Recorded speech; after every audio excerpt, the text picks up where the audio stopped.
In the last hour, of course, we revealed BP's made huge profits, more than £7 billion in the 3 months to the end of September, more than double the amount it made in the same period last year. Campaigners, opposition parties, experts are all saying oil and gas companies should be paying more in windfall taxes to help the economy and ease the cost of living crisis. Jonathan Swain is in southwest London at a BP garage.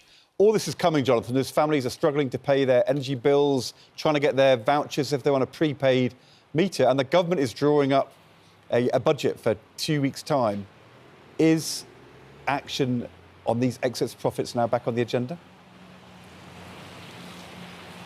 That is certainly being talked about this morning, certainly in the last hour, in light of these record profits that have just been announced by BP. So while most of us at home are trying to save the odd pound here and there by switching the lights off or turning the thermostat down, that is not an issue that BP have, because they've announced these profits of some £7.1 billion. That's only in the last 3 months, remember, of this year. That's more than double what they made during the same period last year. And of that amount, they paid something like £700 million in windfall tax, but they only pay the windfall tax on the oil and gas that they actually extract from the grounds, not on what we pay here at the pumps. And Shell recently announced record profits of some £8 billion for the 3 months in the last year, and of that they paid no windfall tax at all. So that's why there's a lot of wriggle room between the rules, and that's why Rishi Sunak and the Chancellor are being urged to tighten up the rules around the windfall tax when they announced this budget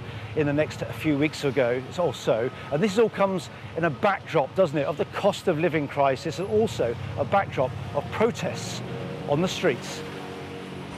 An unwelcome makeover for some of the country's most iconic buildings, including the Bank of England and MI5. Just Stop Oil activists say the era of fossil fuels should be long gone, but there's little evidence of that this morning.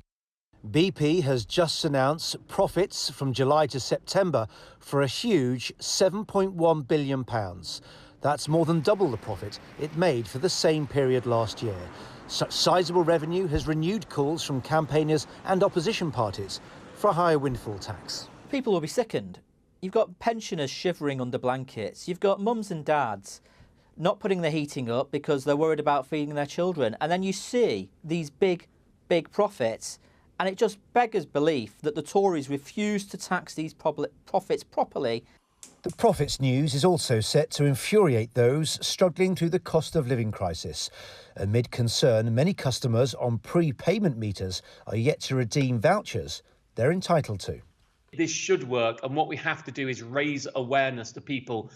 If you are on a prepayment meter and it isn't a smart meter, you should have received communication from your provider, and it should tell you how you get your vouchers, and then you redeem them, and that is money you should be using.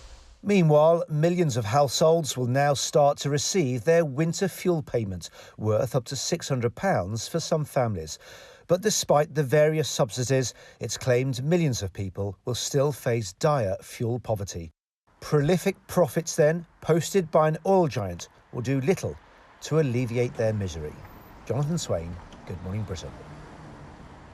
That's our main news this morning. We will be asking about potential windfall taxes when we speak to the Immigration Minister, Robert Jenrick.